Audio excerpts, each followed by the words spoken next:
let's now have a nice look. And this is courtesy of whatifwewalked.com at 5 reasons why Portugal in February is a good idea.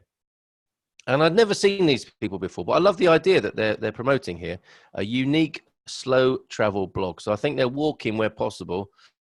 And yeah, let's have a quick look. Why walk on their let me just stop the share. Sometimes I'm sharing with you something that I'm talking about, and it's sharing something completely different, which could be very embarrassing. But let me just, oh goodness, I've sparked up the chat now. I do this on Zoom, and you could join me, as I said, as a co-host on Zoom, and then we go through to Facebook Live as we are now. Let me share the right screen. Right. Whatifwewalked.com, a unique slow travel blog. Why walk, they say, and we're going to find out right now. But they're commending, basically, without wanting to do a spoiler, which I just did, they are commending traveling to Portugal, generally speaking, and giving 5 good reasons why you can come to Portugal in February. It's not too early, I think, is what they're saying, and I would agree with that. There's something about walking, the fresh air and the simple natural rhythm, if it appeals to humans, fits with us. But maybe you think it's a bit boring. Decided you're more of an indoor kind of person, or just have unpleasant visions of waterproof trousers. Everyone's got an unpleasant memory of waterproof trousers, surely. It's understandable. So here we set out exactly what our reasons to travel in this way really are, and how it's something anyone really can and should do for all kinds of wonderful reasons. 7 reasons to travel on foot. I won't go into all of those, but you can find them on whatifwewalked.com. 7 reasons to travel on foot. But the business at hand here is why Portugal, it's a good place to come to in February. And now we've just spent pretty much the whole month of February in Portugal and experienced quite a chunk of the south, from wandering around Lisbon to walking the whole Rota Vicentina Trail. I don't know where that is. And obviously that's something we could perhaps feature tomorrow. Yes, I'll carry that forward to tomorrow because it sounds pretty awesome. The windows are open in the Good Morning Portugal studio, so you can hear the rubbish lorry taking something away from outside. It's Monday morning. I couldn't not have the windows open. And we could tell you that tricky old February is quite the sublime time of year in Portugal. Read on for the 5 things we found. The temperature dips up and down.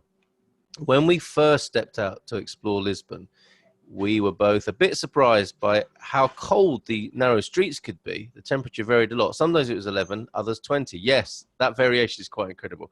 The night could be 3 or 10. It was warm last night, I can tell you. If that sounds chilly, well, sometimes it was, particularly in those shady 500-year-old streets, or urban canyons, as Luke liked to call them. That must be Luke from whatifwewalk.com. But there's sunshine. There's another very important factor they say, which is frankly a game changer. Yes, there's the sunshine. It's sunny pretty much all the time. And I think I'm going to start agreeing now. It's February, and I think that is the harbinger of sunshine.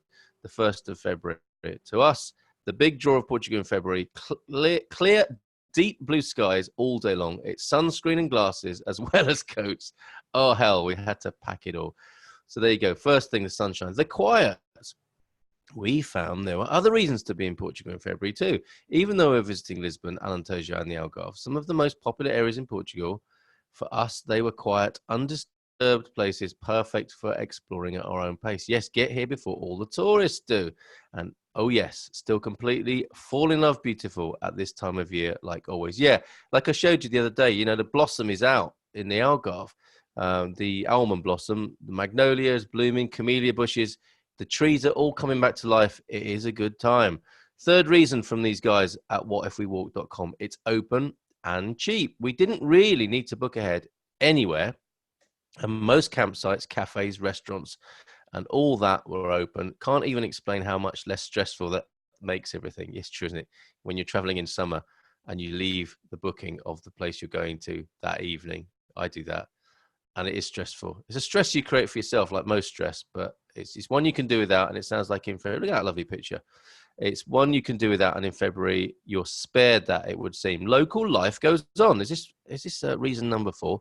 Without the hordes of tourists, we walked into a carnival in Porto Covo, caught the fishermen returning to harbour as normal at Porto de Barças, and watched the die-hard surfers floating offshore in Arafana, which was such an interesting and beautiful travel experience, unhurried and relaxing. Look at these lovely pictures. Check it out. Whatifwewalk.com, Portugal-in-February. So there it is. We're pretty sure you could head to Portugal in March or April and find something similar.